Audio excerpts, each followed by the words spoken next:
Hello and welcome to the Reframe, Rewrite, Redesign Employee Engagement webinar. I am grateful for those of you who are here in attendance.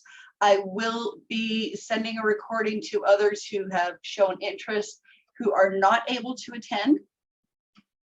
I am Dr. Catherine of Profitable Alignment.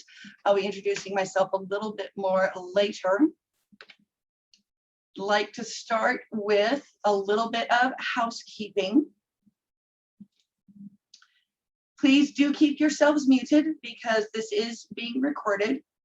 I will not be able to answer questions during the webinar. However, because I am recording, I am going to be sending out answers to questions that are put into the chat. So please do put any questions that you have as we go along into the chat. I will send out an email afterward. So everything that you need, hopefully I'll be able to answer. Also, I want to give you what you need. After this webinar, I will be sending out a survey within the next 24 hours to find out what you liked, what you would have liked more of, what else you would like discussed in future webinars. I'm always seeking to improve what I give you and to help you as best that I can. To give you an idea of what we're going to go over, I'm going to discuss a few of the statistics that are relevant right now to employee engagement, employee retention, and culture. We're also going to talk about culture. I'm going to go over the reframe, rewrite, redesign model that I have developed. Part of that includes group dynamics and also how it all applies to employee engagement. I'm going to share a few client stories with you, and then I will give you next steps for what can you do after the webinar to keep things moving forward. Ideally, you'll receive some information during this webinar so that you can start acting immediately. Recent and I consider shocking statistics include that according to the US Bureau of Labor Statistics, 4 million employees per month in the United States are quitting their jobs. Every month on average, 4 million. 55% of workers say they plan to look for a new job within the next 12 months. 23% of employees who recently left their jobs stated they did it because of workplace conflict. This is why we're talking about employee engagement and culture. How can we keep the good people wanting to stay? Also, according to Gallup's Q4 study, 17.2% of employees state that they are highly disengaged at work, which means their productivity is low.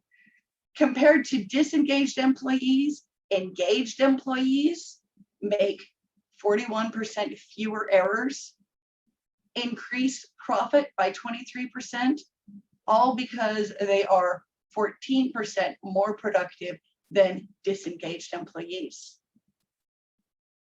It's amazing what having an employee who wants to be there can contribute to an organization and how we as leaders can help them want to be there. According to Leadership IQ, who did an employee burnout survey recently, they interviewed 4,913 leaders. I get a kick out of that number of respondents. 79% of those leaders have seen decreased productivity due to employee burnout. Many of these people could be highly engaged, but because they're so engaged, they're burning out. And it's just so much work. 84% of those leaders heard employees expressing burnout with so many different word choices, such as overwhelmed, exhausted. It's not just physically tired, there's more to it than that. 71% of these leaders expect high performers, so those who are highly engaged, who want to give 100%, to quit because of burnout. 19% of leaders believe they know how to reduce employee burnout. All of these leaders, 84%, are hearing employees express signs of burnout, but only 19% have any idea how to decrease employee burnout. Now, we're not going to be talking about burnout during this webinar. However, I want you to be aware of it because burnout is also a sign of engagement. Either someone who is highly engaged and can't separate himself or herself from the work, or somebody who is disengaged at work because of so many things going on in life. It's just something to be aware of. Now, with all of these employees leaving right now, I wanted to make you aware of what it costs per employee. Now, you probably already have a pretty good idea, but to break down again what Gallup has discovered, to replace an entry-level employee, just to replace that person, costs 50% of that employee's salary. And that's going to be on top of paying that employee's salary once that person is hired. So that means that a $50,000 employee is going to cost $25,000 on top of that $50,000 salary to replace. To replace a leader level or salaried employee, it's 250% of that employee's salary. Now, this is on average. There are some who will be less and some who will be more, depending on your succession planning. But again, that's not a number to play around with. If you have a leader who is making $125,000 a year, that leader to replace is going to cost you $312,500. With a 19% voluntary turnover per organization, a 200 employee organization is going to lose almost $1 million of potential revenue annually. Now, 19%, that's 38 people in a 200-person organization. This is how we're getting to the 4 million per month in the US, because this is nationwide. You might be experiencing exactly where you work. Now, talking about employee engagement, 34.4% of employees reported they are disengaged at work. Maybe they have a lot of other things going on in their minds and in their lives. Maybe they're not enjoying their work. So many possible explanations for why they are disengaged. But the fact is 34.4% of employees reported they're disengaged, and 17.2% reported they are highly disengaged at work. Going back to those statistics we were talking about earlier, that's 23% lost productivity, 41% lost revenue. And each highly disengaged employee costs the company 34% of his or her wages. So looking again at, so what does that mean for the dollars? One highly disengaged $50,000 employee costs the company $17,000. So a 200 employee company with 34, maybe up to 38 highly disengaged $50,000 employees, that's costing the company over $500,000 every year. So what can we do about it? Let me tell you a little bit about who I am. My name is Dr. Catherine Weiberg. I go by Dr. Catherine. I have spent more than the last 20 years studying and practicing leadership implementing and tweaking team engagement, and really researching and working to change company cultures. I've earned a Doctorate of Management in Organizational Development and Change. Quite frankly, it's because I wanted to help organizations that have a high turnover rate, voluntary turnover rate, to overcome that and to be successful. As a result of all of the study and practice I've done, leaders hire me to increase employee engagement and company profits. As you've seen, most companies are losing hundreds of thousands of dollars every year on resignations, recruitment, onboarding. It's more than one employee who's involved in onboarding. So, as I've mentioned, I help organizations to really focus on their onboarding, their productivity, their team engagement, their employee engagement, their team creation. As you've seen from these shocking statistics, the bottom line is that revenue is based on employee engagement and employee alignment within your organization. One of the things I said at the beginning that I would talk about is culture. Company culture. What really is it? It is the beliefs that are held within the organization. So it can be your stated mission, vision, and goals. But it's more than that. It's also the behaviors that are seen within the organization, the behaviors that are demonstrated, the behaviors that are tolerated, the behaviors that are encouraged, the values of the organization, whether they are value statements that you have displayed, values that you talk about, or the things that you truly uphold within the organization, the assumptions made by employees and by people who are outside of the organization looking in, whether they are clients, customers, vendors, community members, their perceptions, also the unwritten rules. It's interesting because organizations sometimes think that, well, if we have, well, I should say organization leaders, because the organizations don't have minds of their own, but people within the organizations sometimes think, well, we have procedures, we have processes, we have everything written, so people know what the rules are. You'll discover as you observe that there are unwritten rules in organizations. For example, if you have a kitchen, who cleans up? How are things maintained? Are labels put on individual food in the refrigerator? Those are unwritten rules. Also, how do different departments interact with each other? That's part of the culture. It's an unwritten rule. I wanted to give you a couple of different culture examples.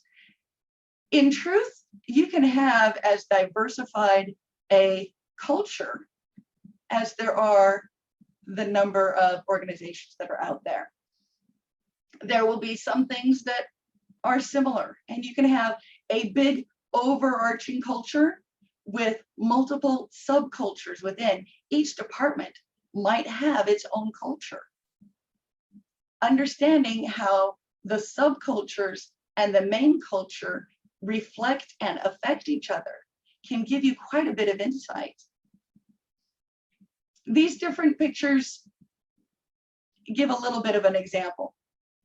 This first picture in the top left corner is a group of people who all work in the same general area, but they work strictly as individuals. To me, this picture demonstrates what some people call silos, where everybody in every department is independent. They do not connect with each other. There is some power in silos. You can create subject matter experts in silos. Then you need to decide, what do you want to do with it? Is everybody going to stay separate? How do you identify if people are feeling disconnected? That's something that I'll talk about a little bit more in a few minutes. The picture beneath it of all of the different hands fist bumping. Notice that this is a visibly diverse group of fists. It's also recognizing the individual diversity, because although we can have visible diversity, true diversity comes from what each individual brings to the table. What does each person have to offer? What does each person's background provide for the organization? This fist bump is showing that diversity can work together. Everybody can be equal, everybody can be included, not simply being at the table, but having a voice at the table. This is some good, solid, cohesive teamwork. In the top right-hand corner, hybrid work. We have seen a huge uptick in hybrid work environments. People who work remotely, strictly from home. People who work in the office. Some people who do a little bit of both. How can you look at your culture to make sure that both the hybrid employee and the in-person employee physically in the office feel connected to each other and feel connected to the organization? This picture demonstrates it can be done.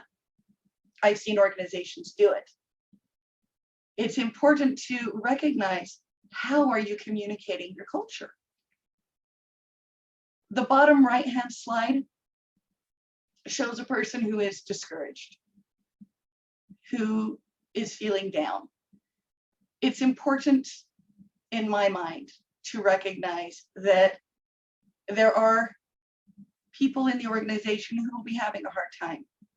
An organization is made of people. It's not an organization of numbers or dollar signs. It's people. To engage your employees, it's important to know what they're going through. Are they enjoying work? Are they feeling discouraged at work? Are they having troubles in their home life, which filters into their work? Work and personal life affect each other, whether we want them to or not. Having an environment in which employees are engaged and allowed to express can go a long way to creating the cohesive culture, where you might have subject matter experts, but you also have cohesion. So why does culture really matter? I will invite you to answer this question within yourself by considering different places you've worked. I'll share a couple from my work history in corporate America. When I was brand new in corporate America, my first full-time employer, my manager was a wonderful person and not a fantastic manager. In fact, he didn't like his supervisor, and that affected everybody. He was a great person, but there was some disconnect.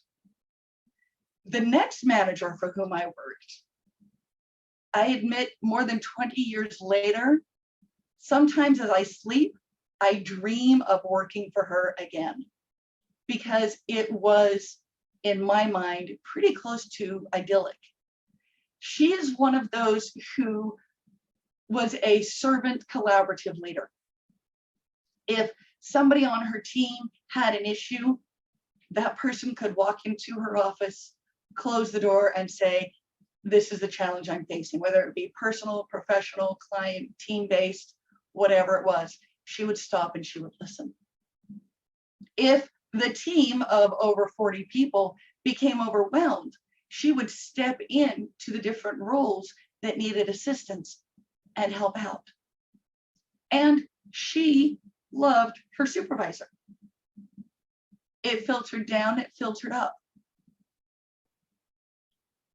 The organization as a whole, from external perceptions, the whole reason I applied there was because I saw employees who loved their work. They loved what they were doing. They loved the people with whom they worked. When I was interviewed, I was asked, so what makes you want to work here? Everybody I've seen loves it here. That is why culture matters. The people who were there have been there. They stay because culture matters. The culture comes down and goes up. Also, think about different satirical material you've seen in society. Recently, the TV show Corporate showed a stereotypical dog eat dog type of corporate environment. That was an extremely tense culture.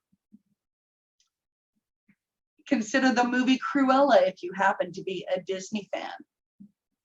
There are pieces in there where Cruella had a culture with her friends and a culture in her organization that were different. I found that fascinating, not only from a human perspective, but from a business perspective, because I look at things in both ways. Way back in the early 2000s, the TV show The Office, all about different interactions within the office. You have the friends, you have the cliques, you have the less effective boss who's trying to do all of these things and having lovely challenges. We look at it and we see humor because there have been times in our lives that all of it has rung true. Consider the Dilbert comic that has been going since 1989 and it's still running strong. There's still something to talk about. Yes, we find it funny, but it demonstrates culture. Culture matters. Simon Sinek has said people don't quit jobs, they quit bosses. If we want people to stay working for us, we need to know how are we responding as leaders? How are we engaging our teams? And how are they engaging with us? We want to keep people around. The model that I have developed is an appreciative inquiry approach. Perhaps you've heard of appreciative inquiry, perhaps you haven't. Appreciative inquiry is a study of looking at things based on strengths, based on what do you have. Another model that I like is SOAR. It's an acronym for strengths, opportunities, aspirations, and results. That is something that I have incorporated into the reframe, rewrite, redesign model that I use. Recognize that your past brought you here, but doesn't define you. So the reframe is reframe your past. I'm going to explain all of this a little bit more as I continue. But then as you reframe your past, you can rewrite your present and redesign your future. This can be done on an individual level or an organizational level. This webinar is organizational, but you'll see how it applies both organizationally and individually. The first thing I said is reframe. What does it mean to reframe? The psychological field has used the term reframe for decades. It's now starting to make its way into business vernacular as well. Reframing is putting a new perspective on things. I chose this picture because you can see there is a huge landscape behind this individual's picture frame. So you don't see the whole picture in the frame, but you can move that frame wherever you want it to be to change the way you look at things. It's all about perspective. It creates empowerment within you and within your organization. As you look at what brought us to this point, let's look at what the founders wanted when the founders put this organization together. And looking at that first perspective, let's look at everything that has led us to today. You can look at certain points in time, different snapshots, and then you get to look at them in a new frame. So what can we learn from that experience? What was a strength? What were the aspirations at the time? What were the opportunities received, acted upon, and those that were set aside? And what are the results? What can we do now? It is all about recognizing that you can find benefit in every experience that has led you and your organization to this point. Just get to look at it a little differently. Rewriting. This is an opportunity to consider the group dynamics in your organization and consider the culture.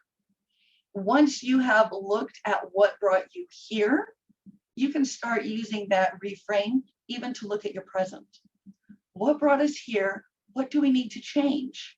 What do we need to keep? What kinds of things are really helping us to reach those goals, to fulfill that strategic plan, to do everything that needs to be done to get us where we want to be? And what can we do differently? I'm going to go over a little bit more of group dynamics in a moment as well, because group dynamics are more than just looking at a little bit or a little snapshot. It's looking at the whole. You can observe group dynamics in your hiring, in your meetings, in your day-to-day interactions, and then you can make conscious and intentional choices about your culture. You can recognize what came by happenstance, unintentionally, and what can you do right now to get the culture that you want? Perhaps you already have it. So what can you do right now to strengthen that culture? The fact that you're here tells me that you're having some employee engagement challenges or you have some plans. So with those plans, you are going to want to be looking at your culture and what can you do to fulfill what you have in mind. Before we get to the redesign, I'm going to go into group dynamics. Group dynamics have 5 stages. It's possible that you've heard the phrase group dynamics. It was used a lot in team building in the 80s and 90s, but it's still applicable today. The 5 stages: forming, storming, norming, performing, and adjourning. I'm going to spend a little bit of time on each one just to give you an idea of how it works in your overall company culture and in the different subcultures within your organization. First of all, forming. Just like it sounds, it's when you're first forming the group or when you're expanding the organization or the team. It's everything from recruiting to hiring to creating teams for certain projects to making changes within a department. People who are promoting, who are making lateral moves. This is all making changes. And with change comes forming a new dynamic, forming new teams. Even leadership transition, succession planning, all of that is going to be forming a new group and a new dynamic. So how do you see the forming stage? You see it in job postings. You see it in job applications. You see it in interviews, offers, offer acceptance, counter offers. And forming ends on day 1 of that job when you have the group formed. This then takes us to the storming phase. Storming is when everybody within the team is trying to understand the structure of the team, the structure of the organization. Is there a hierarchy? Is there not a hierarchy? What is the structure? What is the culture? This comes out through new employee orientation. You will experience storming as different team members observe what's going on around them, pay attention to how people interact with each other. It comes about in their communication and determining, how do we communicate with each other? Do we use social media? Do we use email? Do we use telephone? Do we use video conferencing? Do we use all of them? Do we simply go to each other's desks? And how is this going to function within the team, the department, and the organization? The storming phase is learning how that all fits together. It also shows itself in how do we resolve conflict within the organization? Is all conflict kept to the level of a difference of opinion, perhaps a mild disagreement? Or does conflict escalate to become an argument or a fight? Conflict can stay at the level of a difference of opinion. It just means a conflict of views. It's all a matter of process within the storming phase. Storming phase is when people learn how their strengths fit within the team, within the organization. How do other people's strengths complement their own? And it's learning the job. After storming comes norming, but even before you can get to norming, sometimes the storming phase feels really, really, really long. Sometimes it's short. It depends partly on the culture, partly on the people who have come into the organization. So if you feel like your training and your storming phase is just too long, how can you make it shorter? Recognize that people learn differently. Some people really like hands-on. Some people are fantastic audio learners. Some are visual. That's why webinars are so multimodal. We try to incorporate everything. And if your training is multimodal, incorporating all the different learning styles where possible, then you're going to be able to decrease the storming phase because you'll be able to catch everybody in. Also, you can use different ice-breaking activities. Now, there are so many ice-breaking activities out there that can be found on the internet that you've experienced. Find ice-breaking activities that are more than just fun, but actually give you insight into people. Yes, you can have the ice-breaking of what is your favorite ice cream and why. That can give some insight. People will need to be looking for those insights with some of those. You might have an icebreaker that says, what's the most fun thing you ever did at work? What did you like most about your previous job? What do you like most about this job? Different types of things so that you can bring people into the team. It's important that we understand each other holistically. So yes, ice cream flavors can be fun. And if you happen to have an organization that does celebrations that include ice cream flavors is important.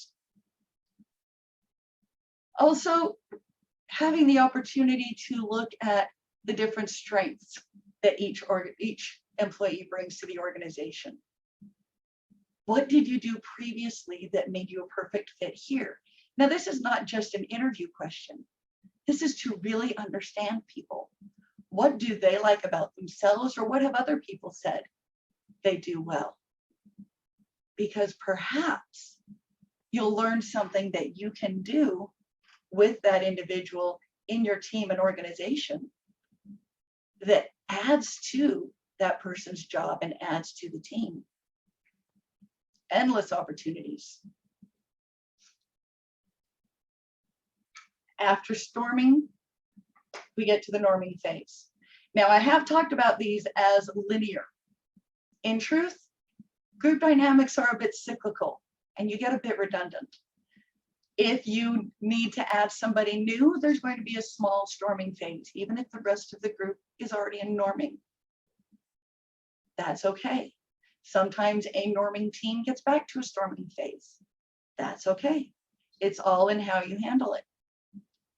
The norming phase is when true understanding is really starting to happen. People are understanding their jobs. They're understanding how they fit within the team, within the department, within the organization, within the community. They're understanding how different people in the team add different pieces. And they're beginning to understand how they can work together as a team. Perhaps this person really likes email for a paper trail that he or she can refer back to and say, oh, that's right, I agreed to do this and this and this. Perhaps this other person likes to have a copy of the slides used in a presentation to say, oh yes, I had this insight here and here and here. Learning each other's style is where the norming really sets into place. This is when your processes change and solidify. And I had to say it, it's when everything's becoming normal. This is the normal activities of this team. This is how we work together. Performing is when things are cohesive. You're meeting expectations, you're exceeding expectations, you're running like a well-oiled machine or a cohesive team. If you are a sports person, I admit the example in my mind is a rowing team, and you're all rowing at the same time, and everything is just flying forward. You are cohesive, you are performing, you're getting everything that you need to do to meet those goals, those objectives, that mission, that vision, getting into the world. Everything changes. Everything will have an adjourning phase. Every team adjourns on some level at some point. Either the project ends, a contract ends, somebody leaves a position to go to a new position, somebody leaves employment altogether. Perhaps new projects come in and so things need to reform. Again, it's all a matter of recognizing how does your culture embrace and mitigate these dynamics. All of this understanding allows you to rewrite your present and redesign your future. Your personal future, your organizational future. You get to choose consciously, what are you going to hold on to? What are you going to let go? What are you going to build on? Design intentionally the culture you want, the processes you need, the people that you want to involve, the strengths that you need in your organization. All of this is recognizing, again, with the appreciative inquiry, recognizing your current strengths, your current opportunities, your current aspirations, and what results do you want? You can design for that. Look at how you're going to implement everything, and then follow up. Make sure that things are going the way you want them to. Recognize the incremental progress. Whatever brought you to today did not happen in a day. Everything that brought you to today was incremental. Everything that you changed today is incremental. Celebrate the changes and the incremental progress, because it'll be exciting and it will happen. And if you recognize the small things, then the bigger things will start to come. And you'll be able to look back and say, oh, look at how far we've come. And then you can reframe again. Find what was wonderful And what would you like to do differently? What can you learn from the experience that you've had to this point? It's always an opportunity to reframe, rewrite, and redesign. I love pointing out to people that organizations are made of individuals. Organizations are made of employees. If you properly engage each employee's strengths, those strengths become the organization's strengths. That becomes the culture and the external perception of the organization. Oh my goodness, they are so fantastic with customer service. Oh my goodness, they take such great care of their employees. Oh my goodness, they have this fantastic community impact and influence. Individuals can create that for an organization. It requires conversations, listening not just to hear, but to understand what people are enjoying, what they'd like to see more of, what challenges they're having, receiving feedback openly and honestly, giving feedback openly and honestly. Personally, I believe in the power of a blunt compliment and kind correction. Everybody needs to be redirected at one point or another. It can be done kindly and still point out exactly what needs to be done. I am also really big into blunt compliments. If I see somebody doing something well, I will stop what I'm doing, either go over to that person or call that person over to me, or if within conversation distance, just speak out and say, I just want you to know that I saw that you did this exceptionally well. Not everybody wants to be praised in public. Everybody does want to be appreciated in one way or another. For me, a blunt compliment goes far. And kind correction allows correction, true correction, without destroying anybody and with creating that opportunity for feedback both directions. It's important that when you have listened, when you have learned, that you incorporate it into what happens next. This is your opportunity to rewrite and redesign. As you understand what people are bringing to the table, what brought them to your organization, what brought them to points of frustration, what brought them to points of exaltation. As you understand those, you can look at them from another perspective. Oh, maybe this person and this person don't work together well. Or maybe this person and this person just need to find a new way to communicate with each other so they can work together well. An opportunity to look at it in a new light.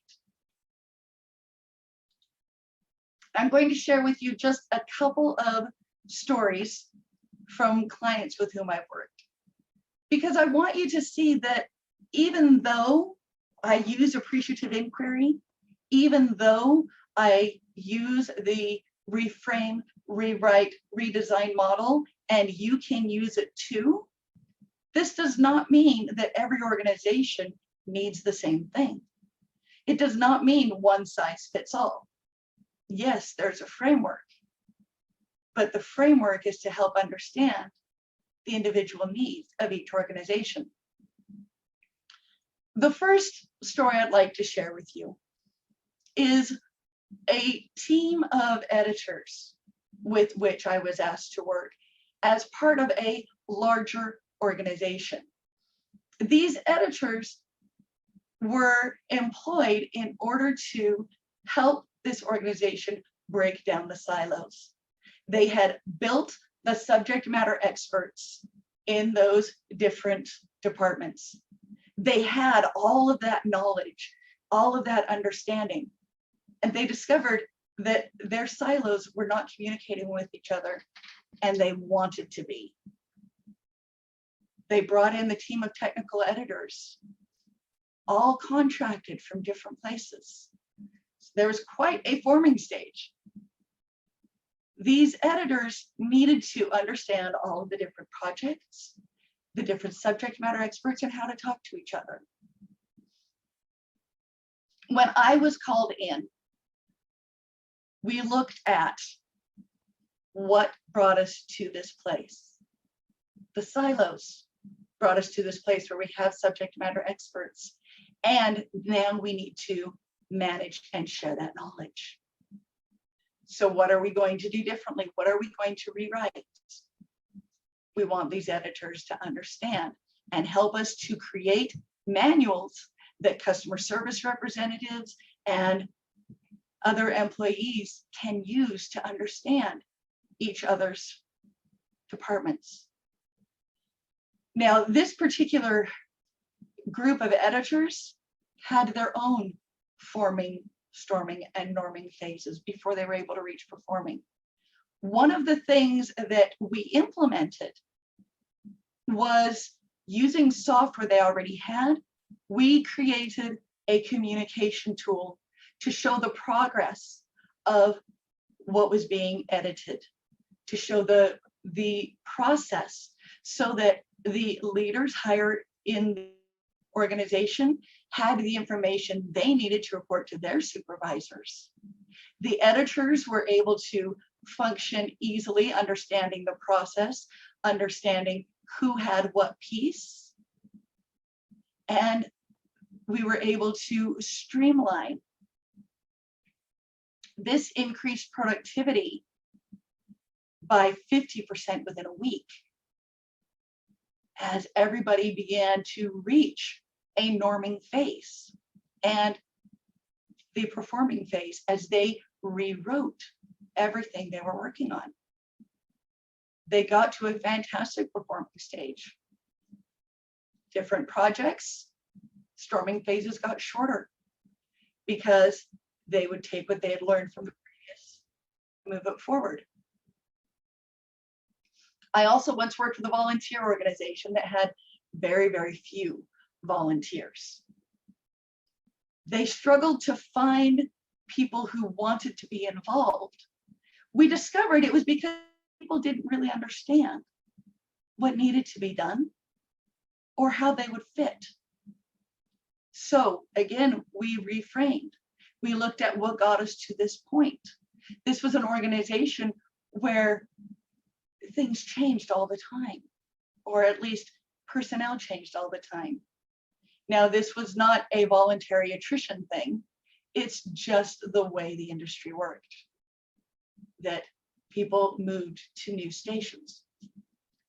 So in working with this volunteer organization, again, we reframed what got us to this point and what resources are available for the volunteers. What do they need to be successful? What does the organization need to attract volunteers? We discovered that once people knew what the organization was all about, they wanted to be part of it. Oh, you mean I can learn this and then take that to my 9-to-5 job, and I'm more valuable there, and what I learned in my 9-to-5 job I can do here? Oh yay, I can help. I would love to help. The number of volunteers in that organization grew by 500% in a very short time, within 30 days, in fact. And then training got enhanced and developed so that people could be onboarded, and then they could expand. I have 2 nonprofit organizations I wanted to mention to you. I see that we're really close to running out of time, so I'm going to only mention one of them right now. And it just so happens that on the individual side, the career counselor that I have listed at this nonprofit organization is part of this other organization I wanted to talk about. The nonprofit organization with which I worked is in Yakima, Washington. They offer many different community services. In fact, they work with individuals who are underserved in other areas. I was brought in to work specifically with those who were serving the population who was seeking new employment. One of the career counselors was brought on after she had gone through one of the programs that was offered. Her whole background had been in trucking. She had not been a driver or an owner-operator, but everything else in trucking she had done.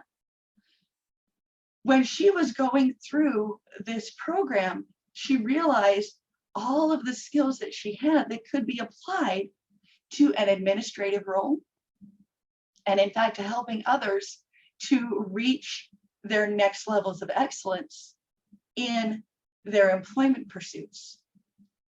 Now, she also noticed that she did not have a degree past high school. She did not have formal post-high school education. Most of the people in the organization who were career counselors had master's degrees or better. She was a bit intimidated. As I've said, organizations are made of individuals. In the midst of working with the organization and working with this specific portion of the organization, I got to work with her directly. She and I talked. I shared with her a word that I learned in my master's degree that fit her perfectly. That word is autodidact. That means someone who is self-taught. She had gotten to the point in her position at this organization where everything that she felt she learned had been learned on the job. Much she had done on her own, searching the internet for how to do this type of thing on the software, learning how to use the Microsoft Office suite she had not used in her trucking experiences before. She was an autodidact. As such, she brought to her clients the ability to be where they are right now because she had been there. She brought that empathy and understanding of, you are completely changing career fields. Let's reframe what you've done to rewrite what you want to do next. How is it going to apply? Her sheer ability to empathize and understand and express to them, I have been where you are, made her perfect for that position. She didn't have the master's degree, but she had the experience. She and others in the organization began to really look at each other. They had many different programs that they were offering to each other and to the community. Some of them overlapped, some of them worked together. Because of my work with this organization, they hired a business development outreach individual who worked with all of the different programs and their clients to try to get them to work together more often, to co-enroll, they called it, and to also work with the organizations who needed these people who were changing career fields to help feed them in. Now, as I've said, different organizations, different individuals need different things. But as you learn to reframe what got you here and recognize the strengths and the opportunities that each individual brings to your organization, you can then change your culture.